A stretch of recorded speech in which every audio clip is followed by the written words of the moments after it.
Alright, so today it is Foundation Friday. According to the comment section in last week's Foundation Friday video, I'm pretty sure the bare-faced intro won versus coming on with the full face. But there were also a lot of people who liked the full face intro or who just didn't care. I personally like the full face intro. The other issue with doing it this way is that I haven't had enough coffee yet by the time I'm filming the intro. So I don't think I'm going to be doing this every week, but we're going to switch it up every now and then so everyone's happy. But here we are today, bare-faced intro for all of you people. So for those of you who are new here, I do Foundation Friday videos every single Friday on my channel, 6 p.m. Pacific time. So today we're going to be talking about the brand new Revlon Youth FX. I keep wanting to say Youth Fix, but it's definitely Youth FX. Fill and Blur Foundation. This has SPF 20 in it. It comes in 12 different shades. I have the shade 130 Porcelain and 110 Ivory, which is the lightest shade, just to see the difference. I want to swatch both of them for you guys. Not sure which one I'm going to use on my face yet. I might do a little cheek swatch situation. The reason why I've got 130 Porcelain as well is because in the Revlon Color Stay Foundation, the shade 110 is super off for me, so I got this one as a backup. So I'm going to quickly go on Revlon's website to read some of the claims. Like I said, comes in 12 shades. Doesn't look like it goes very deep at all. I initially was not drawn to this at all, was not going to pick it up because to me it looks like a kind of tinted moisturizer, just the packaging and the name and vibe and everything. I just thought it was going to be super light coverage tinted moisturizer kind of situation. But on the display, it says this is supposed to be full coverage. So we will see. It says, lightweight hydrating formula works to fill in and blur lines and wrinkles with microfillers and optical diffusers. So this is supposed to be kind of a mature skin anti-aging kind of foundation. I don't think there's actually anti-aging properties in here. It's more just for blurring. As the appearance of lines and wrinkles are smooth, why can't I say smooth right now? This high coverage foundation erases the look of uneven tone, age spots, and hyperpigmentation. Looks freshly applied all day, doesn't settle into lines. So I'm going to insert swatches right here of the shade 110 and 130 compared to some of the other lightest foundation shades that I own. Alright, so swatch time right here is the Revlon Youth FX foundation in 110. Right next to it is the same foundation in the shade 130. Next over is Dermacol 208. This is my perfect foundation shade match. Urban Decay Naked Skin Foundation in 0.5, and L'Oreal Pro Matte Foundation in the lightest shade. The downside to this thing is that it retails for anywhere between $16 and $20 for a frickin' drugstore Revlon foundation. You get 1 fluid ounce of product in here, which is standard for any foundation. I just think that price point is a little bit absurd, especially for not having any extra anti-aging benefits or ingredients. I paid a little over 17 bucks for this at CVS. When I'm filming this, it was buy one, get one, half off. But $17, in my opinion, is slightly ridiculous for a drugstore foundation. That's like almost the price of a Clinique foundation. Here we go. So I've already washed, moisturized, and primed my face. Used the Hylamide Matte 12 primer. Said it right this time. Hylamide. So what I've been using every single day to prime my face. I need more coffee right now. On one side of my face, I'm going to use my e.l.f. foundation brush because I have heard this is more of a thick formula, and with thick formulas, this is usually the brush that I go for. And on the other side, I'm going to use my Morphe sponge over here. So I'm going to first cheek swatch 110 since I have not swatched these yet. Looking at my neck, that already looks like it's going to be a good match, but let's try 132. My skin right now is not great. I'm getting some major cystic breakouts down here. Okay, this is weird. Is it just me or does 130 look lighter than 110? And it's definitely more yellow, so if you're more fair with yellow undertones, you might want to go for shade 130 instead of 110. I think I still prefer shade 110 just because it looks like it has a little bit more of neutral undertone, so that's what I'm going to go in with, I think. Yeah, even the bottle on these, the bottle of 130 looks a little bit lighter. Okay, this thing is freaking thick. You squeeze it out of there, it is not moving. So I'm going to start out on this side with my foundation brush. So let's go to town. Why do I feel like I'm forgetting to do something right now? Super thick. It almost feels like a mixture of a thick cream and a gel foundation. Ooh, I'm getting good coverage though. Just the feel of this doesn't feel like one that I would want to build up. Just in that area where I started to build it up a little bit, it got a little bit streaky, but I don't think you really need to because I'm getting great coverage. So it feels pretty sticky, but it looks really nice and smooth. It kind of just looks like a tinted moisturizer. I'll put a little bit more out just so I can get my forehead. I did use that whole amount, so I did use a decent amount to get that coverage. This feels really thick and almost sticky to blend out. Ooh, that looks good on my forehead.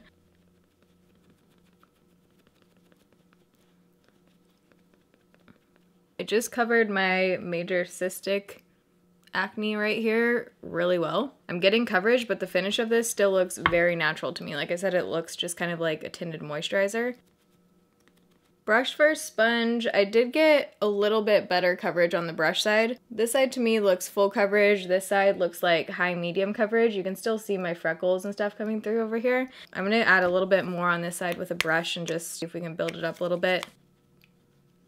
Yeah, this is not one that I would build up. It just kind of has that feel to it, and I'm getting some texture when I try and do that. I would say if you want coverage, just put on a decent amount to start with, like I did on this side, and a brush will definitely give you better coverage. So here's what it looks like up close at this point. It's not settling in anywhere. It looks really good on my upper lip, around my nose area. Center of my forehead looks great.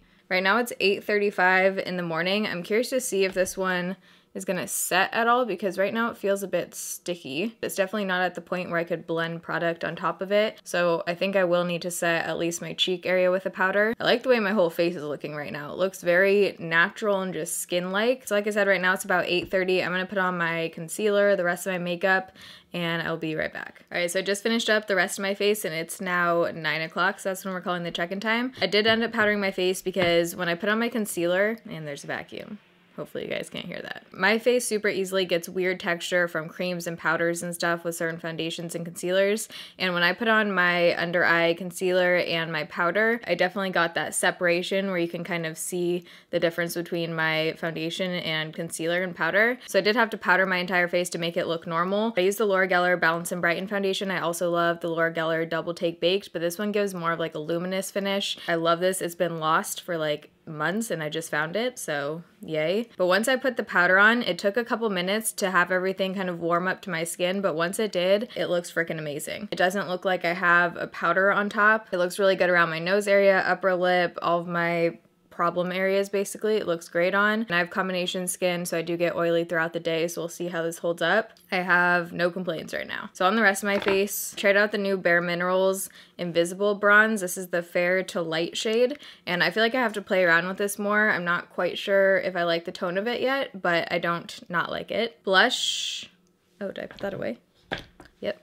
Blush, I use the Candy Queen of Hearts blush by Makeup Revolution. I've been really into this when I want like a little bit of a glow on my cheeks.